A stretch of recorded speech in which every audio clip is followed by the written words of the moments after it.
setelah salat duha itu istighfarnya Rabbighfirli wa tub alayya innaka antat tawwabul ghafur. Coba Rabbighfirli wa tub alayya innaka antat tawwabul ghafur.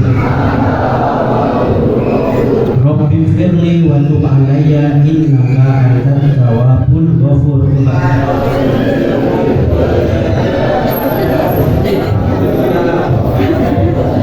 Rabbighfirli wa tub alayya innaka antat tawwabul ghafur. Coba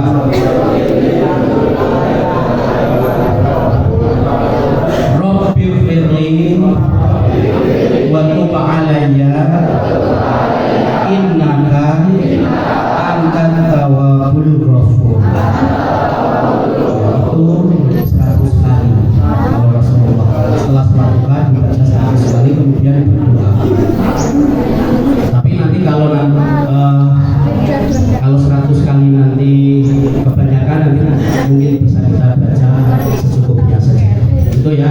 Dan saya mohon ya, karena acara ini oleh sekolah diselenggarakan khusus untuk kalian semua, maka saya harap silahkan untuk menjaga ketenangan diri ketika kita menjalankan acara ini. Acara ini adalah motivasi dan doa bersama. Ya, mohon keegoan kalian ditinggal, belingit ditinggal. Kita bersama-sama doa kepada Allah. Mudah-mudahan Allah mempermudah kalian ketika menghadapi ujian, sehingga mendapatkan nilai yang terbaik, dan akan nilai itu yang akan mengantarkan kalian menuju ke sekolah yang kalian harapkan atau ke sekolah yang kalian cita-citakan. Itu ya, setuju ya? Setuju ya? Azam 9 ini setuju ya? Oke. Kalau setuju, baiknya kita mulai sholat duha berjamaah. Jangan lupa 2 rakaat salam, dan mohon untuk menjaga kekhusyuan diri ya. Jangan sembrono. Itu ya, ya silakan berdiri. Ada beberapa hal yang perlu kita perhatikan ketika kita berdoa, karena berdoa itu ada adabnya. Kenapa kok doa kita belum terkabul? Ada beberapa hal yang perlu kita perhatikan. Pertama, mungkin karena dosa kita banyak sehingga dosa itu menghalangi doa kita dikabulkan oleh Allah. Maka kita harus, kalau ini solusinya, kita harus memperbanyak membaca istighfar. Kemudian kalau kita sudah beristighfar, sudah mohon pada Allah, Allah kok belum juga mengabulkan doa kita, maka kemungkinan yang kedua yang menyebabkan doa kita terkabul karena kita tidak memenuhi adab-adab. Karena ada berdoa kepada Allah. Dan apabila kita memenuhi adab-adabnya, insya Allah doa kita bisa terkabul. Yang pertama, sebelum kita berdoa itu sebaiknya kita memuji kepada Allah terlebih dahulu. Kita puji dulu pada Allah. Kita memuji Allah terlebih dahulu. Karena ada sebuah riwayat, ada sebuah hadis yang diriwayatkan oleh At-Tirmizi dan Abu Daud. Hadis ini menceritakan pada suatu hari Rasulullah Muhammad SAW sedang duduk di dalam masjid. Kemudian tiba-tiba ada seseorang yang masuk masjid, kemudian dia sholat. Setelah salam, dia berdoa, dia langsung berdoa, ya Allah ampunilah dosa, ya Allah berikanlah rahmatmu, berikanlah rahmatmu kepadaku. Maka ketika Rasulullah mendengar, Rasulullah langsung menegurnya, wahai fulan, doa engkau tidak akan dikabulkan oleh Allah karena kamu belum memuji Allah dan belum membaca sholawat kepada-Nya. Jadi adab yang pertama harus memuji Allah dan membaca sholawat kepada Rasulullah. Kemudian dalam riwayat tersebut datang lagi orang yang kedua. Kemudian dia sholat. Setelah salam, kemudian dia berdoa, kemudian dia memuji dulu kepada Allah dengan mengucapkan subhanallah, subhanallah, alhamdulillah, alhamdulillah, Allahu akbar, Allahu akbar. Kemudian dia membaca selawat, Allahumma shalli ala sayyidina Muhammad wa ala ali sayyidina Muhammad. Kemudian dia berdoa, ya Allah, ampunilah semua dosa-dosaku selama ini. Ampuni semua dosa yang hamba sengaja maupun yang tidak hamba sengaja, dosa yang samar maupun yang tampak, dosa yang masih kami ingat maupun dosa yang sudah kami lupa. Ampuni semua dosa mata, telinga dan mulut hamba. Ampuni semua dosa tangan dan kaki hamba. Ampuni semua dosa seluruh anggota tubuh hamba. Dan berikanlah rahmat-Mu kepada ya Allah. Kemudian Rasulullah mendengar, kemudian Rasulullah, wahai fulan, telah benar engkau berdoa, maka Allah akan mengabulkan doa. Jadi ada yang pertama, sebelum kita berdoa maka pujilah Allah terlebih dahulu dan kirim sholawat kepada Nabi Muhammad SAW.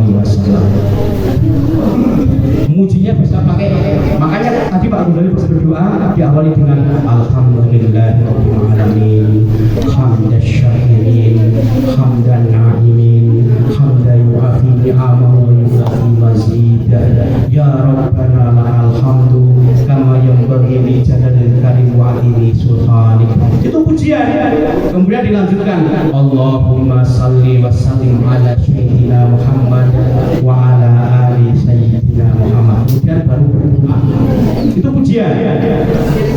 Nah, maka yang pertama, biar doa kita terkabul, kriteria yang pertama yang harus kita penuhi terlebih dahulu, yaitu membaca, memuji kepada Allah dan membaca sholawat.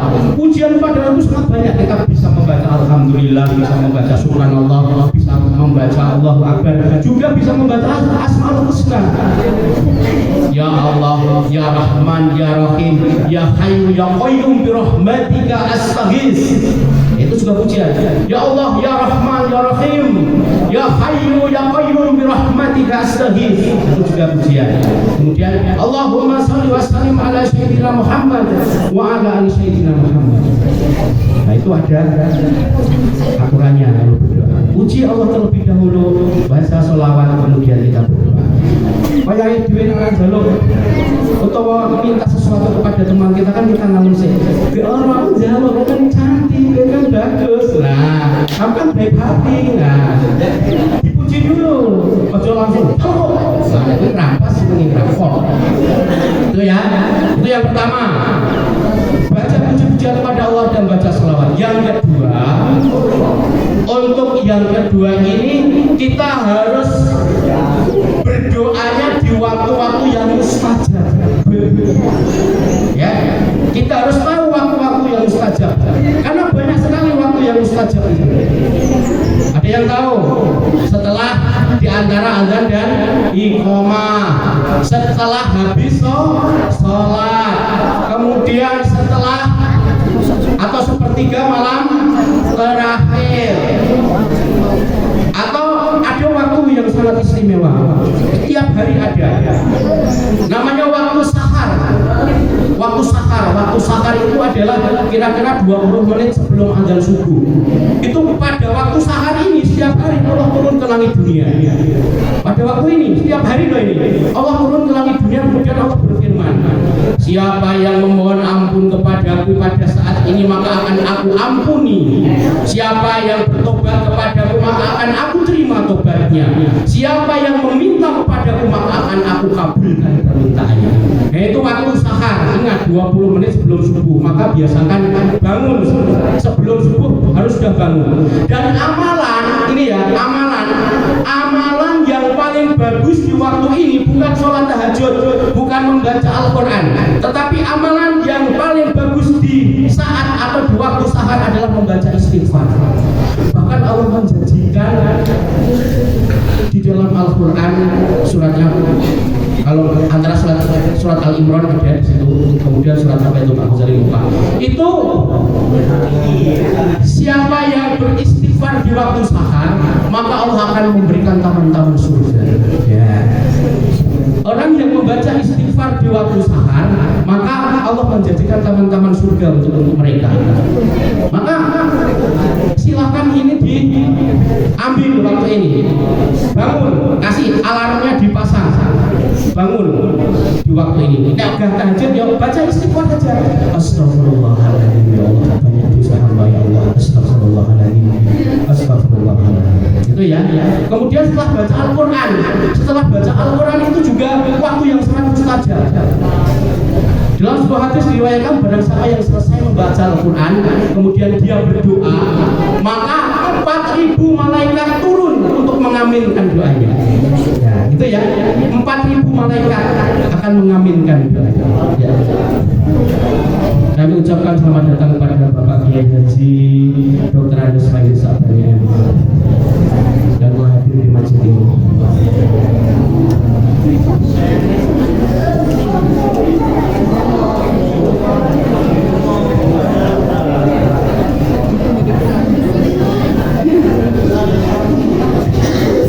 Ya, jadi ya, salah satu waktu mustajab adalah setelah kita membaca Al-Quran. Setelah sholat juga termasuk waktu mustajab. Maka silakan nanti menjelang ujian ini, biarpun harus belajar, tapi sempatkan juga membaca Al-Quran. Kemudian silakan setelah baca Al-Quran itu berdoa, maka insya Allah 4.000 malaikat akan mengaminkan doa. Mudah-mudahan doa kalian dikabulkan dan cita-cita kalian yang kalian harapkan itu dapat dipenuhi oleh Allah Subhanahu wa Ta'ala. Gitu ya, karena Bapak Kiai Haji Dr. Andes Faiz Sabani sudah hadir, maka nanti waktu sepenuhnya saya berikan kepada Bapak Kiai Haji Faiz Sabani MM. Ya, waktu saya berikan sepenuhnya. Oh ya. Ya, nanti akan disiapkan dulu segala sesuatunya. Baik, akan Pak Gudeli lanjutkan ya. Yang kedua, jadi agar doa kita diijabah oleh Allah adalah kita harus tahu waktu-waktu yang tepat atau waktu-waktu yang mustajabah untuk berdoa. Di antaranya tadi kita bisa membuat waktu sendiri dengan cara apa? Membaca Al-Quran. Karena setelah kita membaca Al-Quran itu termasuk waktu yang mustajab untuk berdoa. Karena di situ 4.000 malaikat yang mengaminkan doa kita. Bayangkan 4.000 malaikat. Maka silakan yang bisa baca Quran sangat beruntung sekali. Maka bacalah Al-Quran itu. Setelah baca jangan cuma shadaqallahul adzim Al-Quran ditutup, tapi silahkan pada waktu itu digunakan untuk berdoa. Karena itu adalah termasuk waktu yang sangat mustajab. Itu yang kedua. Kemudian yang ketiga, agar doa kita dikabulkan oleh Allah adalah dengan ketika berdoa kita mengangkat tangan. Kita mengangkat tangan, ya, diangkat tangannya. Ada sebuah riwayat, jadi ini ya dipraktekkan ya. Ini kan tangan. Di sini kan ada garis ini ya. Ini disatukan garisnya. Disatukan garis. Caranya ini. Garis ini disatukan. Kemudian berdoanya ini.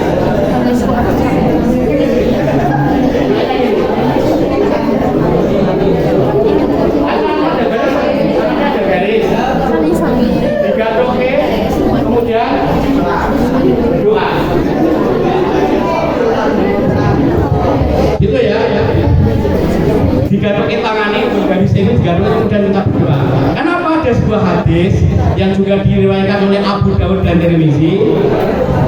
Barang siapa yang berdoa dengan mengangkat kedua tangannya, maka sesungguhnya Allah malu ketika seseorang itu ketika pergi Allah tidak mengabulkan doanya.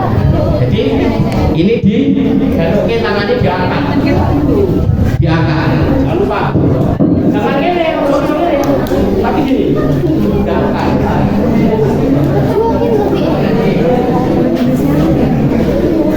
Ya, itu yang ke berapa tadi? Yang ketiga, dengan mengangkat kedua tangan. Kemudian yang keempat ketika kita berdoa menghadap kiblat, menghadap kiblat. Usahakan menghadap kiblat, jangan menghadap kemana-mana tapi menghadap kiblat. Itu yang ketiga atau keempat. Kemudian yang terakhir, silahkan berdoa dengan bertawasul dengan amal soleh. Iringilah doamu dengan perbuatan amal soleh. Sebutkan amal solehmu untuk berdoa kepada Allah. Umpamanya gue baru baca Quran, umpamanya kalian sedang baca Quran, kemudian setelah baca Quran itu kan waktu mustajab. Sebutkan, ya Allah, iyyaka na'budu wa iyyaka nasta'in. Dengan Al-Quran yang hamba baca ini, ya Allah, hamba memohon kepadamu, ampuni semua dosa hamba dari akhir balik hamil hingga akhir hayat hamba. Banyak seperti itu.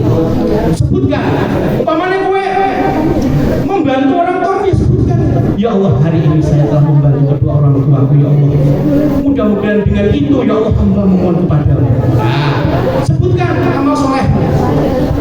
Karena ini hadisnya dulu, ini hadisnya riwayatnya ada 3 orang. Pernah dengar ya? Pernah dengar enggak?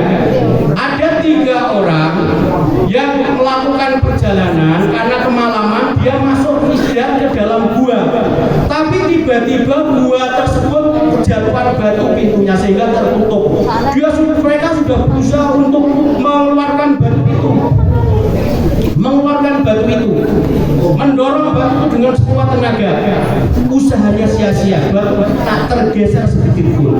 Satu-satunya usaha yang belum mereka jalani adalah dengan berdoa. Maka 3 orang ini masing-masing berdoa dengan mengajukan amal solehnya yang pernah dia perbuat, dan akhirnya batu itu pun bisa tergeser dan ketiga orang tersebut bisa keluar dari dalam gua. Maka berdoalah dengan disertai amal soleh. Ini pernah Pak Ghazali alami sendiri, ya. Ini pernah Pak Ghazali alami sendiri. Ini setiap kali doa bersama kelas 9 itu selalu saya ceritakan.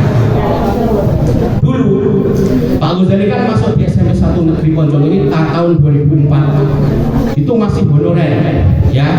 Pak Ghazali diterima pegawai negeri itu tahun 2009. Dan itu ada ceritanya. Pak Ghazali 3 kali mengikuti ujian CPNS itu tidak berhasil. Ketiganya ini baru berhasil. Tapi di ujian yang ketiga ini Pak Ghazali sakit. Pak Ghazali sakit tumpuh, tidak bisa apa-apa, tidak bisa bergerak sama sekali. Padahal 1 minggu lagi ujian CPNS. Pak Ghazali tergeletak sakit tak berdaya. Yang lain sudah sibuk mencari soal-soal, contoh-contoh soal mereka belajar. Pak Ghazali tidak pernah belajar. Ini kalau begitu orang belajar ini karena kahanan, ya. Kemudian setelah ujian, ya, Pak Ghazali itu masih keadaan saya dan itu hujan lebat. Dan alhamdulillahnya ujiannya itu pas hari ulang tahunnya Pak Ghazali. Pas hari ulang tahunnya Pak Ghazali itu pas ujian, ya. Tetapi sebelum sakit itu Pak Ghazali selalu bangun tengah malam tahajud, kemudian berdoa kepada Allah. Setiap kali Pak Ghazali berbuat kebaikan, kemudian Pak Ghazali langsung gunakan untuk berdoa, untuk memohon apa yang Pak Ghazali cita-citakan. Bukan bonceng kayak wong, akhirnya wong lalu tak bonceng tidak mungkin. Pernah saya di Proliman itu ada seorang ibu-ibu yang sudah tua berjalan karena sudah nggak ada angkutan berjalan. Kemudian Pak Ghazali ini satu ini tak ada lihat itu pun timbang rumah kulon itu sawan. Kayak pun buatan enten angkutan, maka pun dia pulau terke sampai di tempat. Alhamdulillah Pak Ghazali didoakan oleh orang tersebut, oleh ibu-ibu tersebut. Dan Pak Ghazali pun pas pulang sambil berdoa juga Pak Ghazali, ya Allah, mudah-mudahan dengan ini maka mudah-mudahan engkau menjadikan aku menjadi seorang PNS. Ya. Setiap kali berbuat baik Pak Ghazali gunakan untuk berdoa.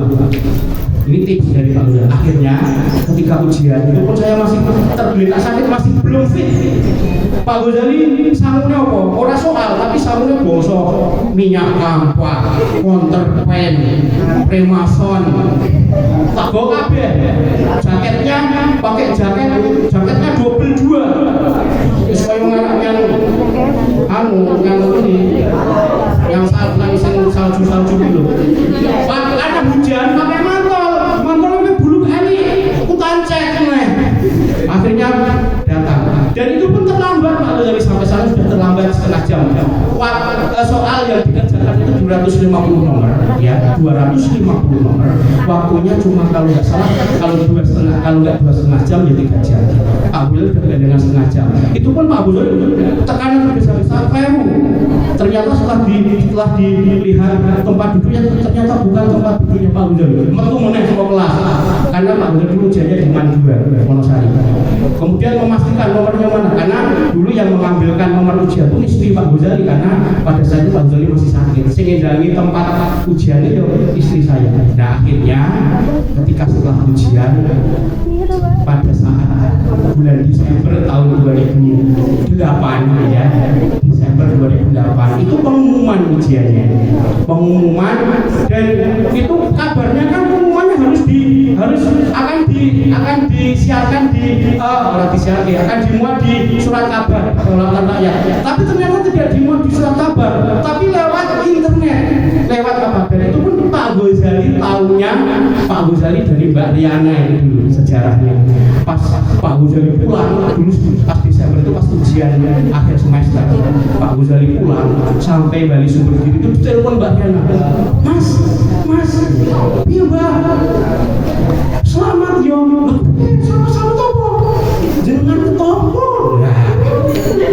Pendaftarnya dulu guru agama itu yang mendaftar sekitar 635-an orang yang mendaftar.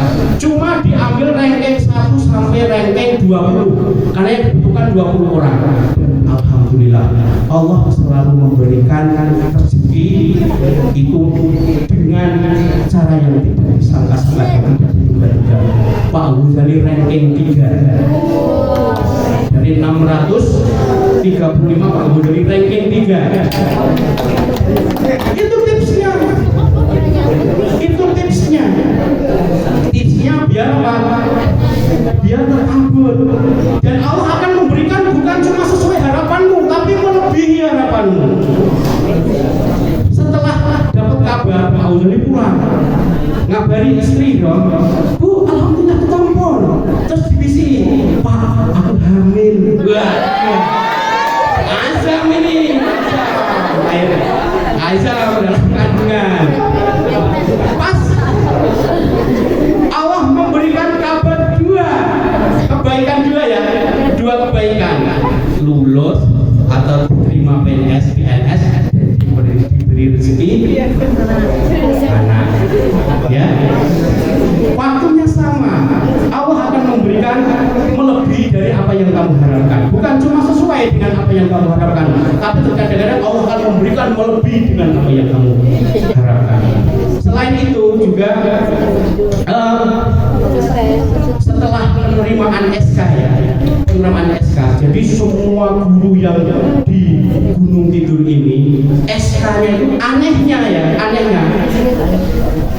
penerimaan SK secara simbolisnya itu yang dipanggil itu Pak Ghazali untuk mewakili semua guru yang di Gunung Kidul ini, bukan cuma guru agama tapi semua guru menerima SK-nya dari bupati langsung. Itu juga kan dulu juga kaget ketika dipanggil kepada saudara Ghazali Isanuddin untuk dapat ke depan untuk menerima SK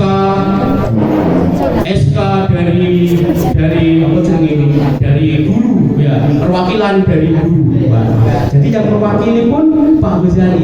Semua guru yang dulu itu yang mewakili menerima SK-nya dari bupati langsung itu pun juga Pak Ghazali.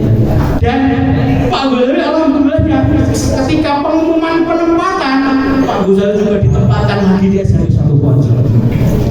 Lipat-lipat tipsnya sudah saya berikan semuanya. Silahkan dipraktekkan, perbanyak amal soleh, kemudian gunakan amal solehmu untuk berantai cara menghantarkan doamu agar doamu menembus langit sehingga Allah mengabulkan melebihi apa yang kamu minta. Itu ya.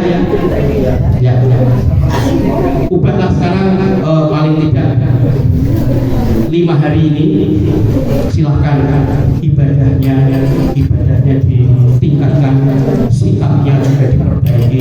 Sing tadi beli ojo tambah beli silahkan diperbaiki. Dan nanti pun ojo pas ujian kok pas baru ujian ya dong ibadah dulu yang mau setelah ujian ya sambil menunggu pengumuman juga silahkan ditingkatkan ibadahnya dan kalau bisa lanjutkan seterusnya karena ujian ini cuma sekukuiran atau saupo dari ujian kehidupanmu nanti itu baru kamu mulai kurang lulus SMP nanti kamu akan kembali ke nol lagi SMA kelas 1 kemudian kelas 3 SMA lulus lagi kemudian perguruan tinggi lulus lagi setelah itu baru kehidupan yang sesungguhnya akan dimulai kamu akan menjalani kehidupan ini dan kalau tidak diimbangi dengan iman dan takwamu maka kehidupanmu nanti tidak akan baik. Tapi kalau seseorang sudah melambari dirinya dengan iman dan ketakwaan maka insya Allah Allah akan memberikan solusi dalam setiap masalahnya. Allah akan memberikan jalan keluar dalam setiap kesulitan hidupnya. Wa may yattaqillaha yaj'al lahu makhrajan wa yarzuqhu min haitsu la yahtasib. Wa may yatawakkal 'ala Allah fa huwa hasbuh. Innallaha balighu amrihi. Qad ja'alallahu li kulli syai'in qadra. Barang siapa yang bertakwa kepada Allah maka Allah akan memberikan solusi pada setiap masalahnya dan Allah akan memberi rezeki dari arah yang tidak disangka-sangka dan tidak diduga-duga dan Allah akan mencukupkan semua keperluannya. Kuncinya tingkatkan iman dan ketakwaan kepada Allah Subhanahu wa taala. Mungkin itu saja yang dapat saya sampaikan pada pagi hari ini sebagai pengantar. Nanti motivasi dan doa bersama yang sesungguhnya akan diberikan oleh Bapak Kiai Haji Dr. Andes Faiz